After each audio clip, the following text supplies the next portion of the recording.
Bien, vamos a buscar en nuestras Biblias el libro de Marcos, capítulo 12, versículos del 35 al 40.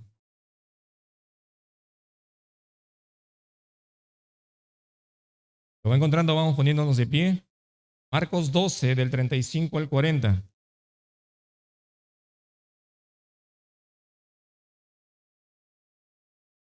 Y antes de dar lectura, voy a pedirles que por favor bajemos el volumen a nuestros teléfonos.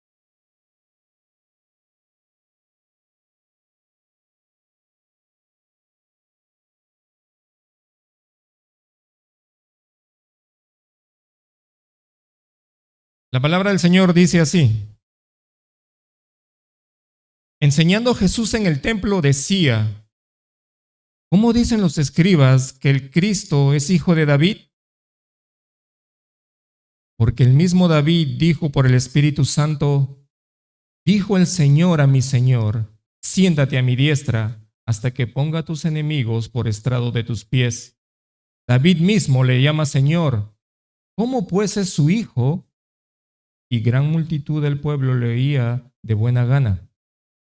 Y les decía en su doctrina: guardaos de los escribas, que gustan de andar con largas ropas y aman las salutaciones en las plazas y las primeras sillas en las sinagogas y los primeros asientos en las cenas, que devoran las casas de las viudas y por pretexto hacen largas oraciones.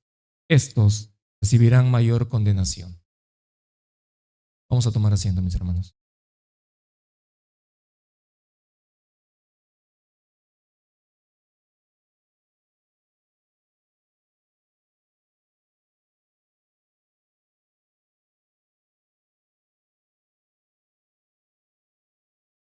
Vemos que el audio no nos traiga problemas.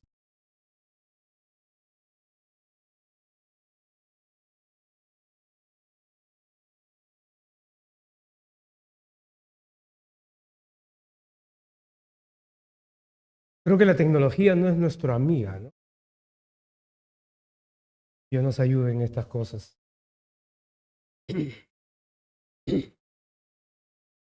Quiero hacer un breve anuncio porque estamos a una semana ya de la conferencia para jóvenes que se llevará a cabo en la Iglesia Bautista Roca Inconmovible en la ciudad de Clifton.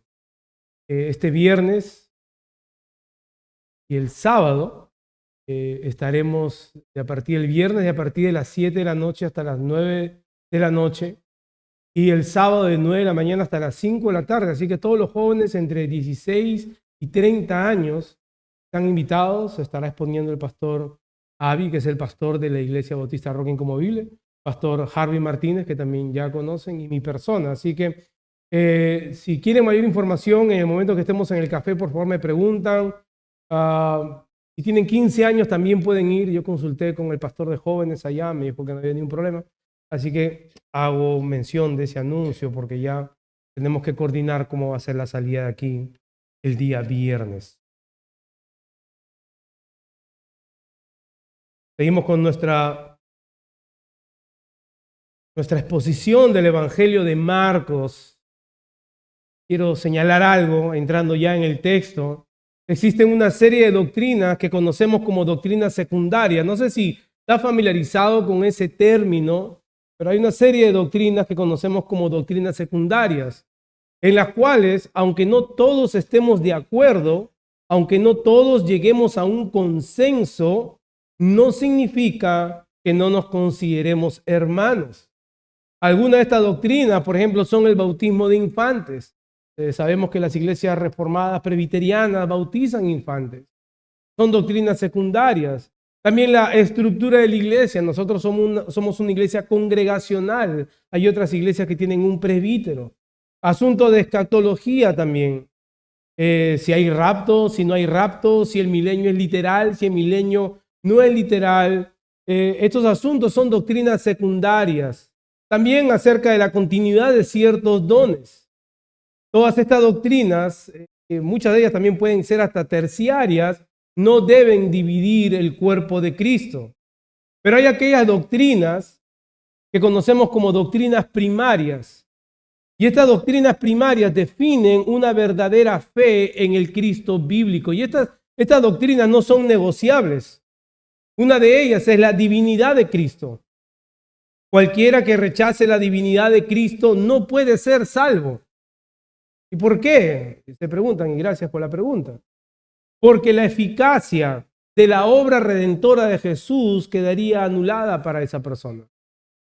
La salvación del pecador depende de que Jesús, siendo Dios, se haya encarnado y haya vivido una vida perfecta para cumplir la justicia divina en lugar de los pecadores. Él iba a salvar. Si Jesús no es Dios, su obra en la cruz pierde su eficacia porque no sería un sacrificio perfecto y suficiente para satisfacer la justicia de Dios. Como dice el autor de Hebreos en el capítulo 10, dice, pero Cristo, habiendo ofrecido una vez para siempre un solo sacrificio por los pecados, se ha sentado a la diestra de Dios. De ahí en adelante, esperando hasta que sus enemigos sean puestos por estrado de sus pies, porque con una sola ofrenda hizo perfectos para siempre a los santificados, hablando de los salvos. No hubiera podido conquistar el pecado y la muerte de manera definitiva porque solo Dios puede vencer el poder de la muerte de manera absoluta. Para muchos, desgraciadamente, Jesús solo ha sido un gran hombre, un buen maestro, un ejemplo a seguir, o un hombre que en un momento fue ungido por medio del Espíritu, pero que nada tiene que ver con su divinidad. No podemos creer en un Jesús que no es el Jesús bíblico, el cual nos presenta tanto su naturaleza humana y su naturaleza divina. No se puede separar la divinidad de la humanidad de Jesús. Y esta es la doctrina que Jesús va a exponer ante los ojos de aquellos que están confrontándolo una y otra vez. Pero no solo eso nos muestra el pasaje que nuestro hermano Guillermo acaba de leer. Aparte de exponer su verdadera identidad como el Dios hombre, también expone la verdadera identidad de los escribas. Y esto es lo que Marcos nos deja ver. Marcos nos deja ver que Jesús toma la ofensiva. Ya él no está respondiendo preguntas, él va a hacer ahora las preguntas. Y toma la ofensiva en contra de sus contrarios. Les deja ver su verdadera identidad. Que él no solo va a heredar el trono de David, sino que él es Señor de David. Además, deja al descubierto la identidad de la falsa piedad de los escribas, una constante que hemos visto a través del Evangelio de Marcos. Es la triste realidad, el triste caso de hombres que pretenden usurpar la gloria y adoración que solo le corresponden a aquel que es mayor que David. Ese será el título de nuestro sermón en esta tarde, aquel que es mayor que David. Y hermanos, entender la identidad verdadera de Cristo es vital para nuestra identidad en Él. Si tú no entiendes efectivamente quién es Jesús, tú no vas a entender quién eres en Jesús. Si mi visión de lo que es Jesús es una visión a medias, pues mi identidad será hecha conforme a esa verdad a medias. Como resultado, voy a buscar que el mundo exterior, todo lo de afuera, me dé la aprobación y la satisfacción que solo puedo encontrar en aquel que es Señor de David. Este es un peligro en el cual todos estamos. Es una constante. Buscar en lo externo la satisfacción y el sentido de vivir fuera de Cristo. Y Marcos nos presenta una estructura bastante sencilla, como hemos visto. Por un lado, del versículo 35 al 37, vamos a ver la identidad del Cristo, del Mesías. Y versículos 38 y 40, la identidad del religioso. Y es mi anhelo, hermano, que al salir de acá podamos aplicar a nuestra vida diaria la gloriosa realidad de quién verdaderamente es el Cristo. Creo que tenemos la tendencia a olvidarnos, hermanos, lo glorioso y el poder que hay en Cristo. No, tendemos a olvidarnos que Él es Señor de todos.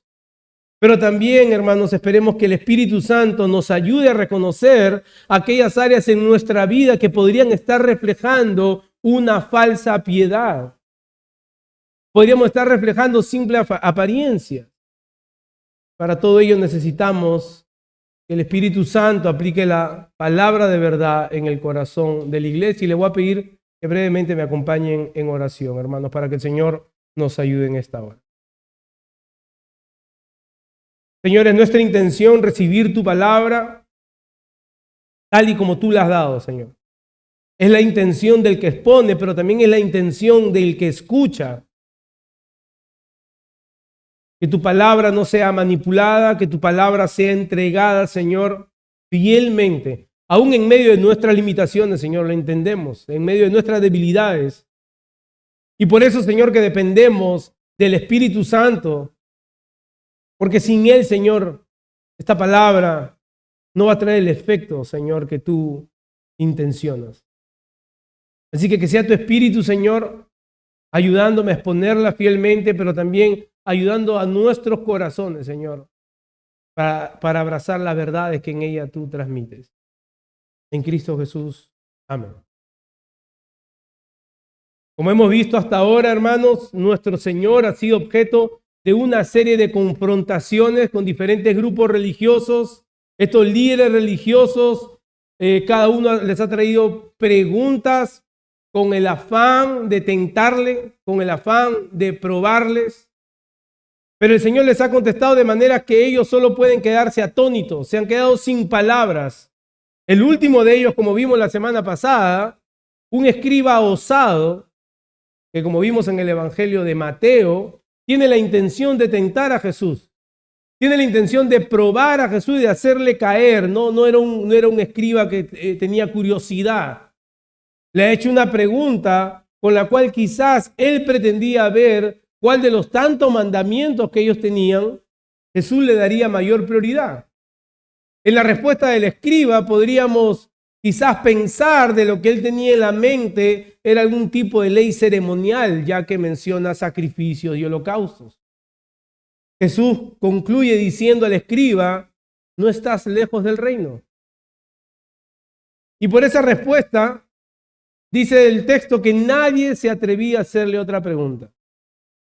Todos han sido expuestos en sus intenciones verdaderas de querer probar al Señor. Este grupo de personas han quedado en vergüenza. No tienen ya argumentos más para buscar culparle. Ahora, ¿qué implica la respuesta de Jesús? Como hemos dicho, que estar cerca al reino es lo mismo que estar tan perdido como aquel que se encuentra muy lejos. No es suficiente con estar muy cerca del reino si no estás en el reino. La diferencia es que estas personas, o a estas personas se les había revelado la verdad. En persona misma, Cristo Jesús, el Verbo hecho carne. Sin que la persona nazca de nuevo, como Jesús le dijo a Nicodemo, nadie puede ver el reino de Dios. Y ese era el problema de estas personas. Así que ellos se han quedado en silencio. Ahora Jesús toma la ofensiva, como hemos dicho, y es Él ahora quien va a hacer la pregunta, la cual la tenemos en el versículo 35. Dice, enseñando Jesús en el templo, decía, ¿cómo dicen los escribas que el Cristo es el hijo de David? Vemos primero un pequeño detalle.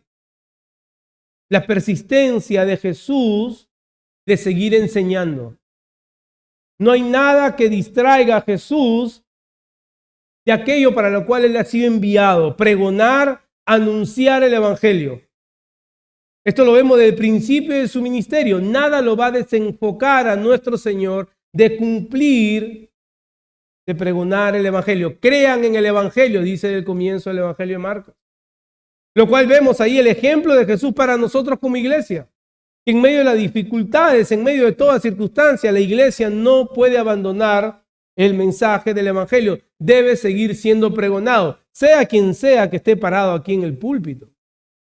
Sea lo que la iglesia atraviese, el Evangelio debe seguir siendo pregonado fielmente.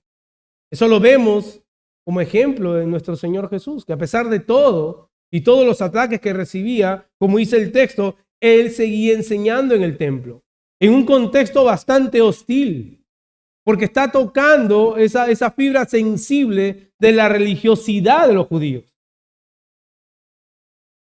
Ahora, nosotros reconocemos que el Evangelio tiene diferentes partes o diferentes componentes, verdades que al unirse hacen un solo mensaje, conforman una sola verdad absoluta.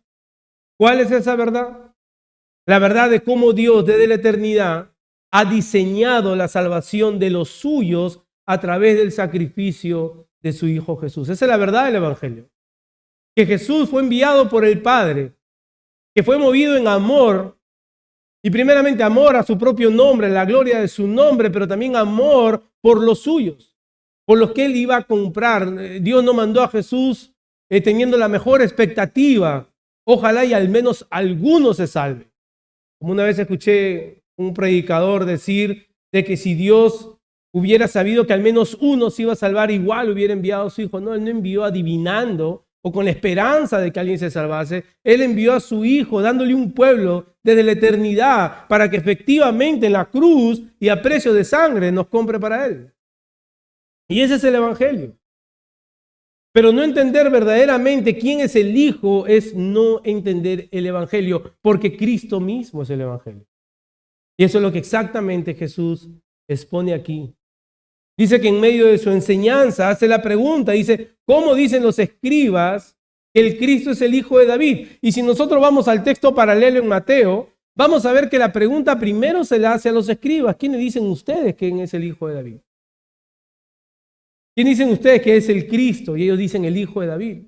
Pareciera que Jesús voltea ahora y se dirige a la audiencia y expone la verdad que los escribas le acaban de decir. La pregunta en sí tiene una doble intención. Por un lado, aseverar algo, pero que a la misma vez necesita de un complemento final. ¿Qué es lo que quiero decir? Como Jesús está diciendo, esto es verdad, pero hay más que eso. La pregunta tiene que ver con la verdad acerca de la identidad del Mesías. Nosotros hemos visto ya en el capítulo 10 que Jesús ha sido reconocido como el hijo de David. ¿Se acuerdan los gritos de Bartimeo, el ciego, que decía, hijo de David, ten misericordia de mí? ¿Verdad? Él lo ha reconocido como hijo de David. También en la entrada triunfal a Jerusalén, la multitud aclamaba y decía, bendito el reino de nuestro padre David, que por fin ha llegado. Así que la relación de Jesús con el hijo de David como Mesías no es problemática ni errónea. Ese no es el problema, en eso están de acuerdo. Y están de acuerdo porque el Antiguo Testamento así anuncia la venida del Cristo. Hay una promesa por parte de Dios que le hace a David en 2 Samuel, capítulo 7, versículo 16, para los que están apuntando. Y la promesa es la siguiente, y será afirmada tu casa y tu reino para siempre delante de tu rostro, y tu trono será estable eternamente. De la misma manera, vemos en el Salmo 89, versículos 3 y 4, dice el Señor, hice un pacto con mi escogido. Juré a David mi siervo diciendo, para siempre confirmaré tu descendencia y edificaré tu trono por todas las generaciones.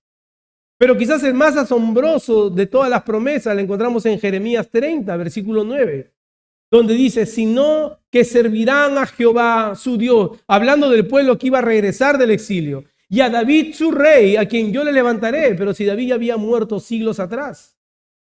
Así que la expectativa era que llegaría uno de la descendencia de David a llenar aquel trono que hasta ahora está vacante.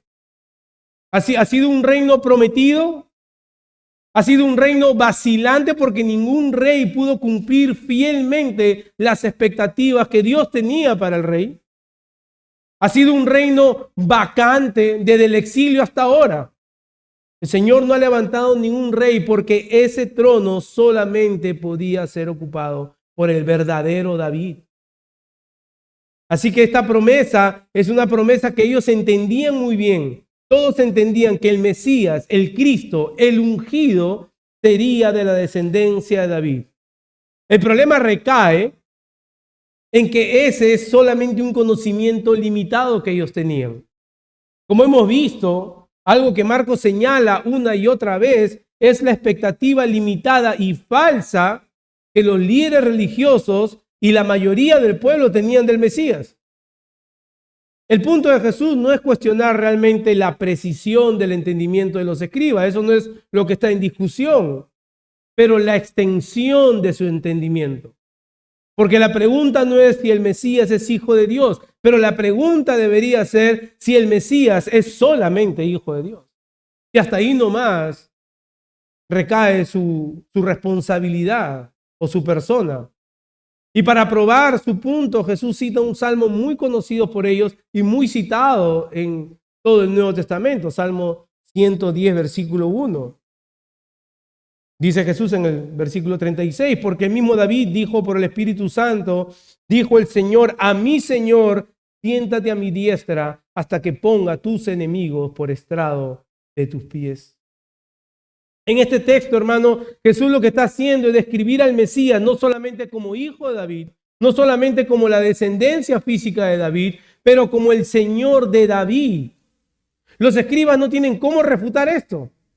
Ellos han leído este pasaje una y otra vez, pero vemos que estas personas no saben leer las Escrituras. Vemos que estas personas simplemente han agarrado las Escrituras para su propia conveniencia. Ellos no pueden identificar al Mesías que está parado frente a ellos. La verdad misma hecha persona frente a ellos y ellos no pueden reconocer. Y hasta ahora este asunto de su identidad, si recordamos bien, solo se le ha sido revelado a los discípulos. Recordemos la pregunta que Jesús hace a sus discípulos. ¿Quiénes dicen la gente que soy yo?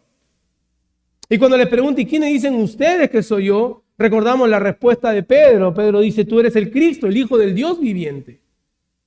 Así que este asunto de su identidad solamente se le ha sido declarado hasta ahora a sus discípulos.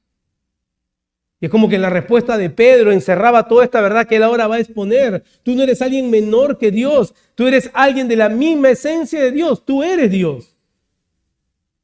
Jesús sabe, ya que están a 3 días de su crucifixión, y es necesario en este punto exponer los corazones de aquellos que lo van a crucificar. Es necesario ya dar a conocer abiertamente que Él es el hijo del dueño de la viña, de la parábola que Él había contado, y que ellos son los labradores malvados que le iban a dar muerte. Es necesario exponer a estos hombres que lideran el pueblo y que no aman a Dios. La identidad de Jesús no solo se limita a que Él es un descendiente de David, no solamente es hijo de David, sino que como hemos visto, Él es Señor de David. Él es el David perfecto, porque donde David falló, David no podía ser el Mesías, hermanos, porque aguardábamos a alguien mejor que David. Donde David falló como rey, Jesús es perfecto. Y aunque después de David muchos se sentaron en el trono, ninguno llenó las expectativas de un rey verdadero. Como hemos dicho, era un reino vacante y vacilante. Se subía un rey, se bajaba un rey, se subía otro rey. Pero ahora viene aquel que es mayor que David, aquel que es Señor que David, y que su reino es verdadero, y ese es Jesús. Aquel que David en el Salmo dice, dijo el Señor a mi Señor, siéntate a mi diestra. David no puede estar hablando de la coronación de otro rey, porque en ese momento que él escribe el Salmo, él era el rey.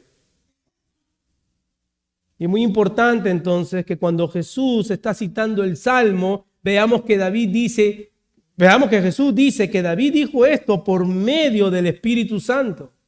Si bien es cierto, David es el autor del Salmo, podemos ver aquí, podemos contemplar, hermanos, la doble autoría de la Escritura. La autoría humana y la autoría divina. La inspiración del Espíritu Santo. Quizá David no entendía del todo lo que estaba escribiendo, pero él vio a su Adonai decirle a su Adonai, siéntate a mi diestra. Por ende, las palabras de David nos dejan ver que el Mesías es más que simplemente un hijo de él o una descendencia de él. Al sentarse a la derecha del Padre, tiene un lugar de honor. Un lugar de honor y de señorío que jamás ningún rey terrenal podría tener. Este no puede ser un simple humano. Y creo, hermanos, que este cuadro también nos deja ver claramente los 3 oficios de Cristo. Los 3 oficios de Cristo cumplidos en su totalidad. Por un lado, el descanso como ningún otro sumo sacerdote pudo tener. Y aunque los sumos sacerdotes presentaban miles y miles de ofrendas, jamás podían descansar. Jesús, nuestro gran sumo sacerdote y sacrificio a la vez, habiendo presentado un sacrificio perfecto, se ha sentado al lado del Padre. Vemos el cumplimiento como rey verdadero. Al leer las crónicas y la vida de los reyes que vinieron después de Saúl, David y Salomón, vemos la gran necesidad de un rey verdadero, y ese es Jesús.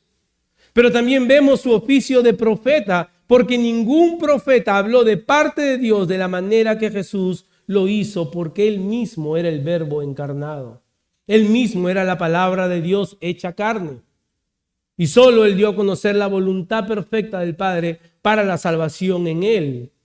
Este Mesías no puede ser un simple humano.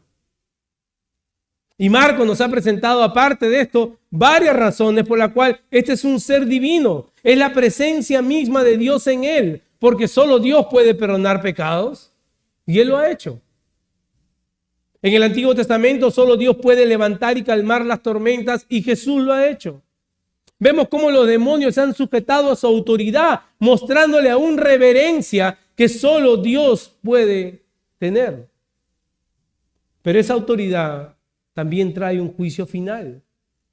Porque Jesús sigue citando el Salmo y dice, siéntate a mi diestra, hasta que ponga a tus enemigos por estrado de tus pies. La destrucción de aquellos que se oponen a la verdad de Jesús con impiedad, con injusticia, vendrá el día de la ira de Dios. Empezando por estos que se oponen abiertamente. Estos que están confabulando en contra de Jesús. Ellos se imaginan a un Mesías que pondría los enemigos de Israel, del Israel físico, bajo la sujeción de Israel, sin darse cuenta que ellos mismos se han convertido en los enemigos del Mesías. Lo tienen frente a frente. Y su ceguera y su pecado no los deja ver claramente que Él es quien habla con ellos.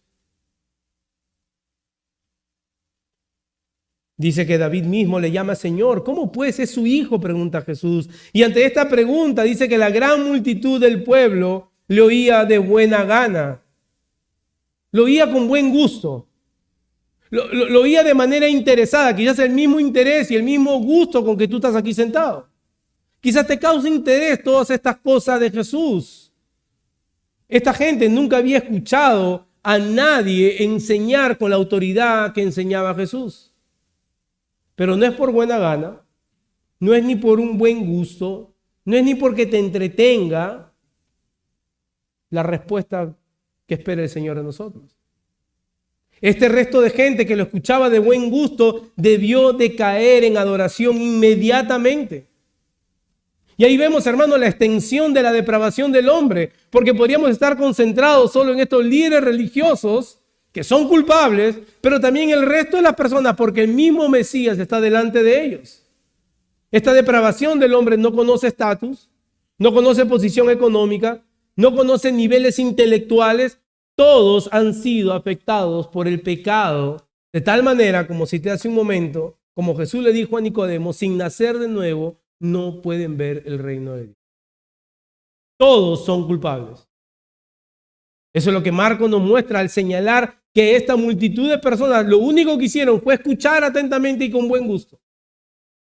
Ahora, yo sé que en este punto del texto la pregunta de aplicación más común o más lógica sería, ¿es Cristo tu Señor? ¿Podrías, así como David, llamar a Jesús Señor, reconociendo la grandeza de su poder y la grandeza de su soberanía y la grandeza de su gloria? ¿Cómo se ve esa grandeza? Si tú la confiesas, ¿cómo se ve eso en tu vida? Porque es algo que es sencillo decir. Si Jesús es mi Señor. ¿Entiendes que cuando confesamos que Jesús es nuestro Señor, somos sus esclavos? Yo sé que muchas veces hablamos que somos siervos del Señor, lo cual es verdad. Pero la palabra es media débil, porque la palabra original es que somos sus esclavos. Muchos creen que han venido a los pies de Jesús simplemente porque han dejado un sistema de religión que adoraba imágenes. Y dicen, no, ya yo no adoro imágenes, yo ahora voy a la iglesia cristiana. ¿Y eso quiere decir que Jesús es tu Señor? No, ya yo no voy a tal iglesia porque ahí enseñan medio raro y ahora voy a la iglesia cristiana. Es más, yo soy bautista porque los bautistas tienen buena reputación de estudiar la Escritura. ¿Eso te hace cristiano? ¿Eso te hace esclavo del Señor? Muchos siguen queriendo aún que Cristo los salve de sus circunstancias diarias. Quieren un Señor que los libre de todo aquello que los aqueja, de todo aquello que los atormenta. Pero no quieren un Señor ante el cual deban humillarse. Humillarse es un poco radical. No quieren un Señor ante el cual debemos de postrarnos y rendirle toda nuestra vida. No nos damos cuenta que igual siempre nos postramos y nos humillamos ante los ídolos de nuestro corazón. Pero hay algo que el pasaje nos deja muy en claro. O Jesús es tu Señor, o serás contado por enemigo, y en el día final, escucha bien, serás puesto por estrado a sus pies. Imagínate ese escenario. No tendrás cómo defender tu causa. No tendrás cómo decir, bueno, dame otra oportunidad, porque Cristo mismo se te es presentado el día de hoy. O Él es tu Señor, o en el día final serás puesto por estrado a sus pies. Y no importa la edad que tengas. Si tú eres joven de la iglesia y piensas, bueno, en algún momento rendiré mi vida al Señor, todavía quiero lograr algunas cosas. Tú no sabes si esta misma noche perecerás.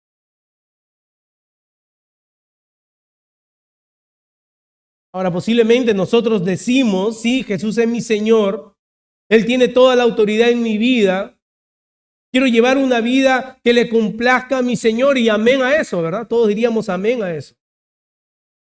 Pero creo yo que hay un área en nuestra vida en donde olvidamos el señorío de Cristo. Cuando vienen las pruebas, perdemos de vista esta gran verdad.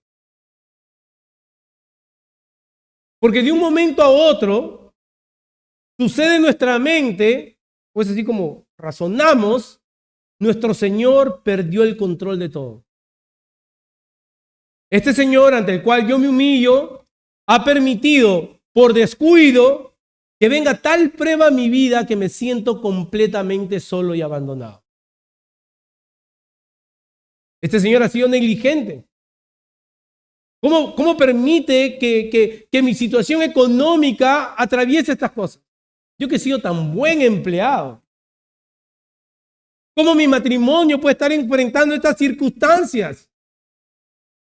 Si nosotros le servimos. ¿Cómo mis hijos son medio rebeldes? Yo que de pequeñito los he agarrado de la patilla, así en Perú, no sé cómo, y los he arrastrado a la iglesia. ¿Por qué ahora se muestran así?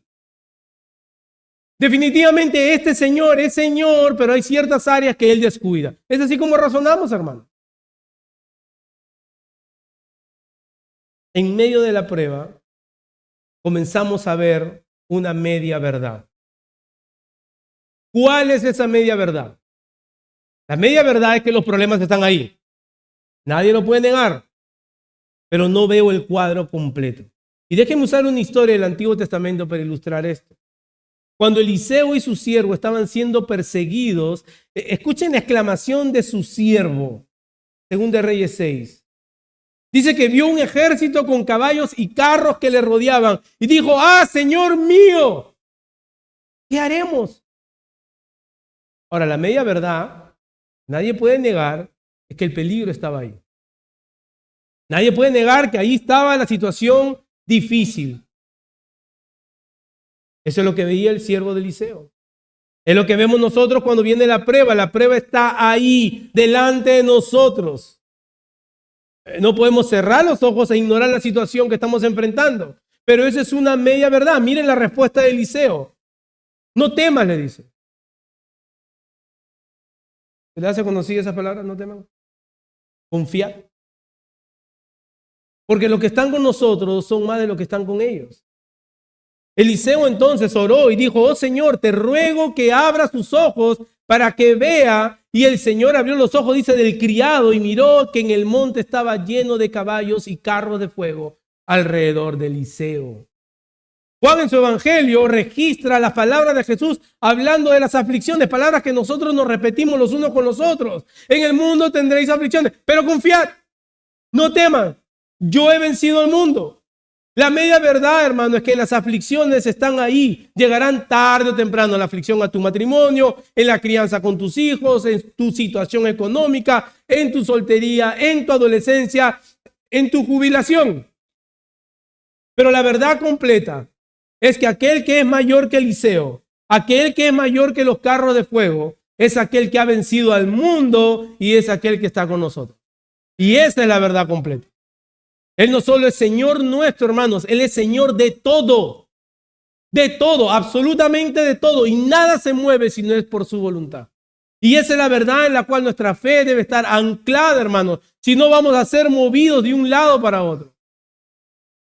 Si ignoramos esta gran verdad de su identidad, viviremos sin esperanza, no viendo el cuadro completo. Nosotros vemos el texto bíblico y decimos, wow, estos tipos, ¿cómo no ven al Mesías? La identidad verdadera de Cristo está ahí, pero nosotros tampoco la vemos muchas veces. Somos cortos de vista. Reconocer que Jesús es Señor es verdad, es vivir reconociendo que le debemos toda obediencia. Pero a la misma vez es reconocer su cuidado soberano por cada uno de nosotros si somos de Él. Él no es un Señor descuidado. Él no es un Señor negligente. Él no es un Señor que las circunstancias vienen y Él se descuida. Él permite todo con el propósito de hacernos conforme a su imagen. Entonces ahora Romanos 8, 28, 29 tiene sentido. Todas las cosas juntas ayudan para bien. Aquellos que aman a Dios, aquellos que han sido llamados conforme a su propósito. ¿Para qué? Para que sean hechos conforme a la imagen. No es porque algo mejor viene, hermano. Toda circunstancia el Señor la usa para que seamos hechos conforme a la imagen de Dios.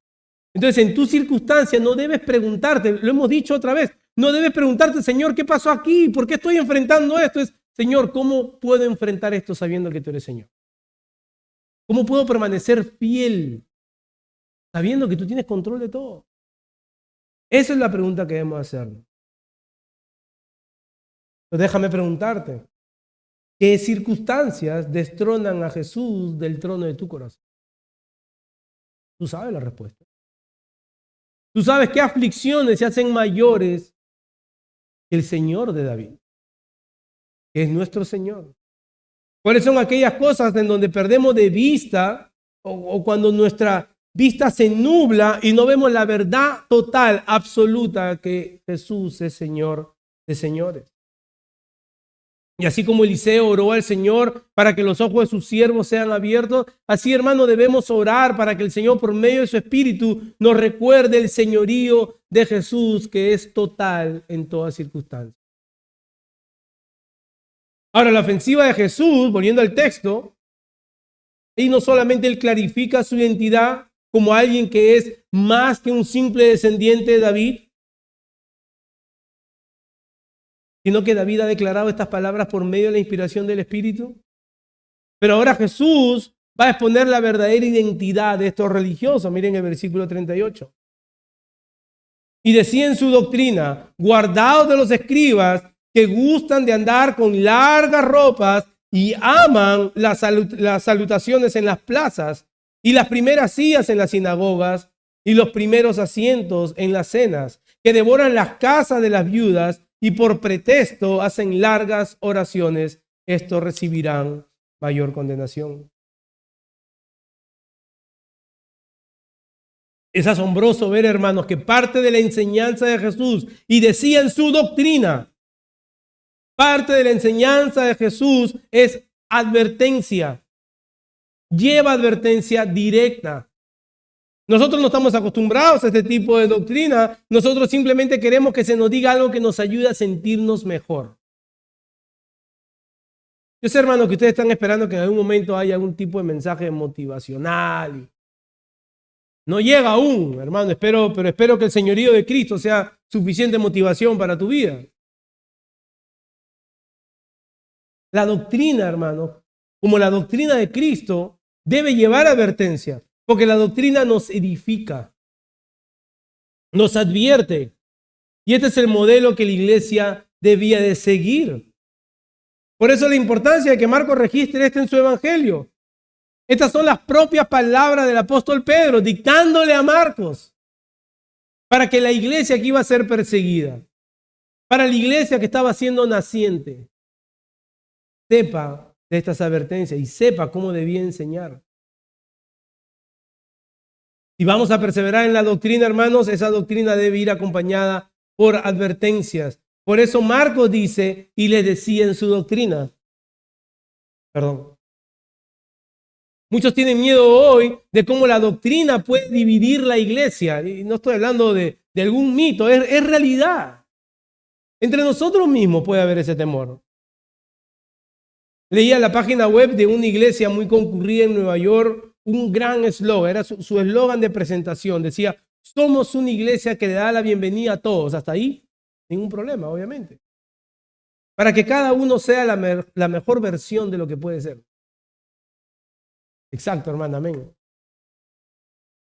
No nos unen dogmas ni enseñanzas de hombre, mejor dicho, ni credos ni confesiones, aquí no creemos en nada de eso.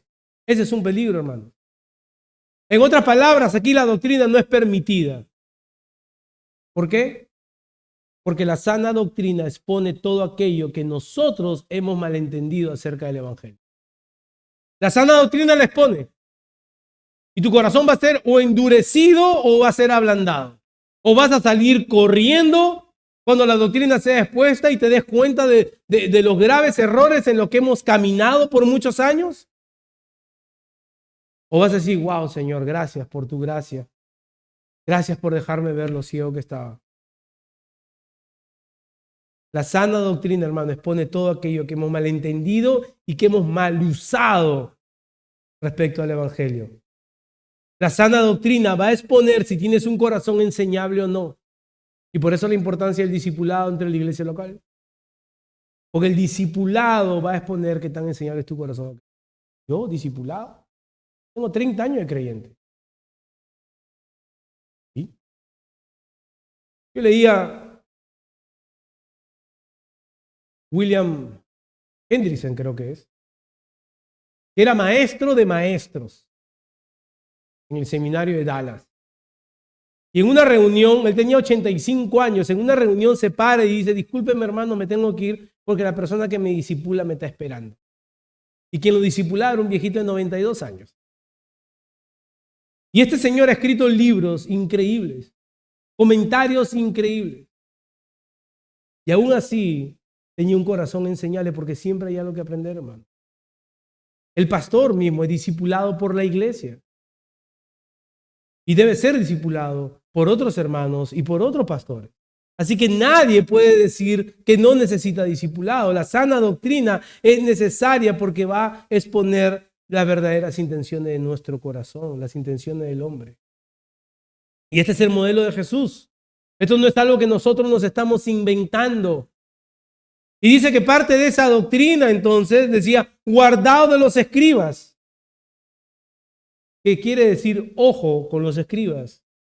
Miren atentamente a los escribas.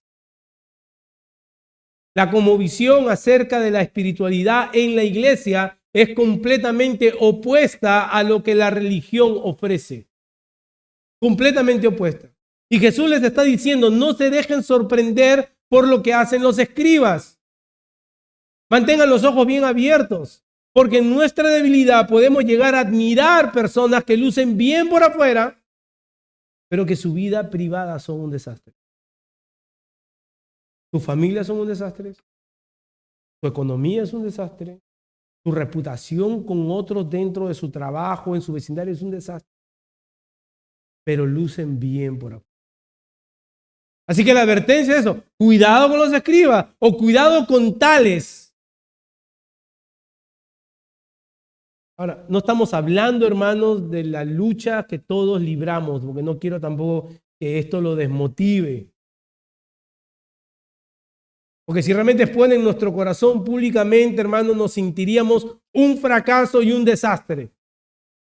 Pero estamos hablando de personas que lucen bien con el único fin de agradar el ojo del hombre. Es lo único que buscan. De tales hay que cuidarse, dice el Señor.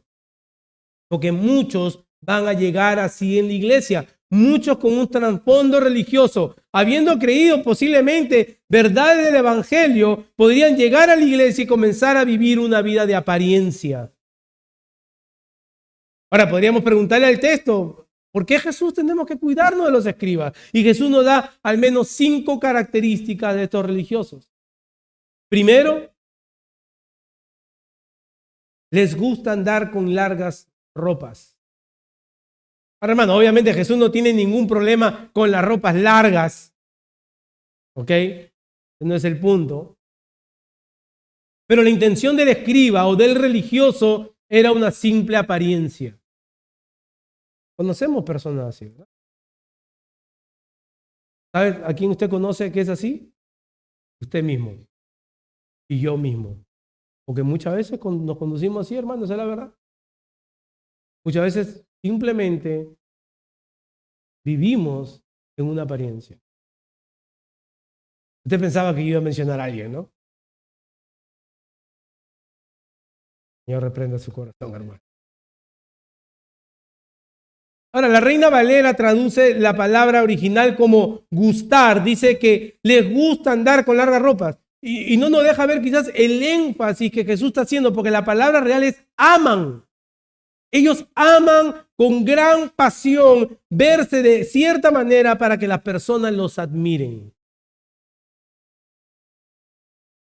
Sudan espiritualidad.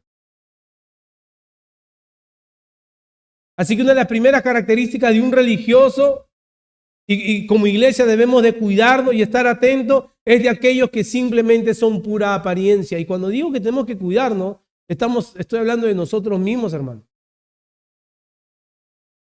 La segunda característica que Jesús nos da, y va a usar la misma palabra, dice que aman las salutaciones en las plazas y las primeras sillas en las sinagogas y los primeros asientos en la cena. Entonces, esa palabra aman nos deja ver cómo controla el corazón de ellos. Aman las salutaciones, aman las primeras sillas, aman los primeros asientos en la cena. El Señor está exponiendo la manera como ellos quebrantan aquel mandamiento que el mismo escriba había dicho momentos atrás.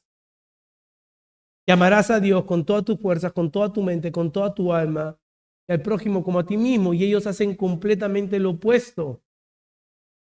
A ellos no les importa que los ojos del Señor estén sobre ellos. A ellos les importa que los ojos de la gente estén sobre ellos. Ese es el problema de ellos. El religioso no se ocupa de agradarle al Señor con un corazón sincero. No un corazón perfecto, pero un corazón sincero. Y yo conozco, hermano, mucho de la lucha de ustedes. Y mis propias luchas. Y el Señor no está buscando corazones perfectos, sino corazones que sinceramente están luchando contra su pecado, contra sus debilidades, que abiertamente tienen una guerra en contra del pecado. Estos religiosos simplemente se ocupan de vivir en una apariencia para agradar al hombre, para llenarse de elogios, de reconocimiento, de admiración. Los escribas demandaban reconocimiento de su estatus. Ellos esperaban que las personas se paren y les cedan el asiento. Oye, ese es mi asiento. Sería intolerable para ellos quedarse sin un lugar preferencial en la sinagoga. Posiblemente dirían, ¿yo? ¿Sacrificarme para que otra gente se siente y yo quedarme parado? A veces exigimos, ¿no? Como si tenemos señoría en la iglesia. Señorío. Como si fuera una empresa. Yo tengo aquí ya 15 años, ¿ah? Tú eres nuevito, tú. Esa es una actitud de fariseo. Yo que soy un maestro de la ley, yo que soy el líder tal, no me puedo sacrificar de esa manera. Usualmente el religioso demanda lo que no está dispuesto a dar. Y eso es una característica clarísima. El religioso va a demandar de la gente lo que él es incapaz de dar. Demandan una atención que ellos no están dispuestos a dar para la necesidad de otros. Ni para el cuidado de otros, ni para la edificación de otros. Ellos lo que buscan es grandeza. Y Jesús ha dicho, aquel que quiera hacerse grande entre ustedes debe ser, ¿qué? Su siervo. Y Jesús está previniendo todos aquellos escenarios posibles que puedan suceder en una iglesia. ¿Y qué suceden, hermanos? Y por eso la advertencia, guardaos, cuídense, miren atentamente a las personas que se conducen así. Creo yo que la advertencia mayor sería, como he dicho, cuídense de ustedes mismos, no andar así. No se olviden de dónde yo los he sacado, diría el Señor. Lo necio de este mundo, dice Pablo en 1 Corintios. ¿Dónde está la jactancia? No se olviden que el único que merece toda la admiración, toda la adoración, todo el reconocimiento es el Dios Trino y nadie más. Ahora la acusación toma un tono más oscuro porque miren, esta gente sí no tenía escrúpulos. Dice, devoran las casas de las viudas y por pretexto hacen largas oraciones. ¿Qué quiere decir devoran las casas de la viuda? Estos andaban buscando cómo beneficiarse de las personas más vulnerables. En el contexto, las viudas. Quizás algo les podían quitar. Pareciera que la filosofía de su ministerio, como dice un comentarista, sería: hay dinero por hacer en el ministerio. Un día alguien me aconsejó, me dijo, es verdad que no hacemos ministerio por el dinero, pero no te olvides que sin dinero no puedes hacer ministerio. Él mismo se estaba contradiciendo en su consejo. Hay muchas personas que ven cómo beneficiarse del ministerio. Muchas personas que simplemente van y procuran expandir el evangelio o abrir iglesia en ciertos sectores que le vaya a beneficiar económicamente. Y este es el caso de estos. Por eso el mismo apóstol Pedro va a hacer la advertencia a los ancianos de las iglesias. En 1 Pedro 5 dice: pastoreen el rebaño de Dios entre ustedes, velando por él, no por obligación, sino voluntariamente como quiere Dios, no por avaricia del dinero, sino con un sincero deseo. Estas son cosas, hermanos, que aún vemos en las iglesias. Líderes religiosos que lo que buscan es beneficiarse, llenarse de favores, ya sea financieros o de influencia. Otra característica que nos da el Señor Jesús, como se dice, la cereza en el pastel, es que a pesar de todo esto, a pesar de su vida corrupta y podrida, el texto dice que por pretexto hacen largas oraciones. O sea, hacen todo esto y para aparentar, hacen largas oraciones para que la gente los vea. Toda esta religiosidad, toda esta corrupción, la envolvían como en un papel de regalo, le ponen un lazo bonito y llamativo, aunque por adentro del regalo hay veneno, y hacían largas oraciones para aparentar que piedad. Quizá la manera como termina Jesús este texto nos puede llevar a un poco de asombro y a preguntarnos, porque Jesús dice: estos recibirán mayor condenación. ¿Quiere decir estos, hermanos, que en el infierno hay niveles de sufrimiento? ¿Que según tu maldad aquí, así será tu condenación? Yo creo que eso es lo que dice el texto. Esta palabra condenación significa juicio, y creo que hay un juicio más severo para aquellos que se les ha confiado la grey de Dios. Aquellos como los labradores malvados han buscado adueñarse de la viña, buscando sus propios beneficios, olvidándose de aquel que los puso como únicos administradores, como meros administradores. Para aquellos, el día de juicio, las palabras que recibirán serán de mayor severidad que cualquiera. Todos van al mismo lugar, hermano. Todos van al mismo infierno. Si estás fuera de Cristo, para allá vas. Y digo esto porque podríamos pensar, bueno, como no he sido tan malo, quizás no me vaya tan mal en el infierno, ¿no? Quizás me encuentro ahí con amigos de mi barrio. No te equivoques, mi amigo, mi amiga que nos visitas hoy. Todos recibirán la misma condenación. Todos fuera de Cristo estarán en el lugar de tormento y crujir de dientes. La única distinción que se hace aquí es para aquellos que debían haber guiado al pueblo de Dios y los han terminado extraviando. Pero recuerda que sin Cristo la condenación es inevitable. Es inevitable. Quizás haces un análisis ahora en tu vida, posiblemente ves ciertos rasgos de religiosidad en ti. Y como he dicho antes, estamos en el peligro de que aquel fariseo enano que vive en nosotros quiera salir a la superficie constantemente. Pero déjame decirte que tú solo no vas a poder lidiar con tu problema. ¿Qué necesitas para enfrentar este problema? Así como todo pecado, la comunidad, la familia de fe en la cual Dios te ha puesto, tu iglesia. Hermanos, yo a veces me duele en mi corazón cuando tenemos la tendencia a ausentarnos porque estoy enfrentando problemas en mi vida. No estoy bien. No voy. Hermano, y mis palabras no son a modo de juicio ni de crítica, sino es más como un ruego. Necesitas tu iglesia local. Necesito de mi iglesia local. Necesitamos ir a llorar con otros hermanos. Necesitamos ir a llorar con otras hermanas. Necesitamos que alguien nos muestre esa parte ciega de la cual yo aún no veo y estoy refugiándome en mi dolor, me estoy refugiando en mi problema y necesito que un hermano, que una hermana me diga, mira a Cristo. Él es Señor en todas sus circunstancias. Como dijera el autor Paul Tripp, nuestro cambio es un proyecto en comunidad. Necesitamos hermanos y hermanas que valientemente nos prevengan de los rasgos de religiosidad que pueden comenzar a surgir en nuestra vida o cualquier otro pecado. No es fácil, hermanos, porque hay que estar dispuesto a hablar, pero hay que estar dispuesto a escuchar. Pero es necesario si realmente nos amamos.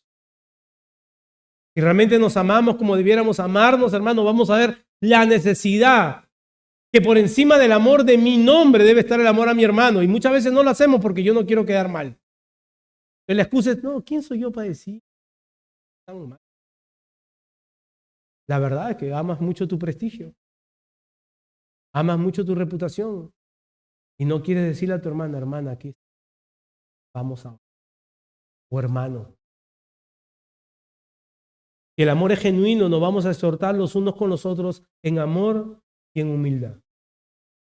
Y déjenme concluir con un texto que está en Juan 6, versículo 39, dice, y esta es la voluntad del que me envió, de que todo lo que Él me ha dado, yo no pierda nada, sino que lo resucite en el día final. Hermanos, nuestro Señor no es un Señor negligente ni mucho menos descuidado. Las vidas de aquellos que el Padre le ha dado desde la eternidad están seguras en sus manos.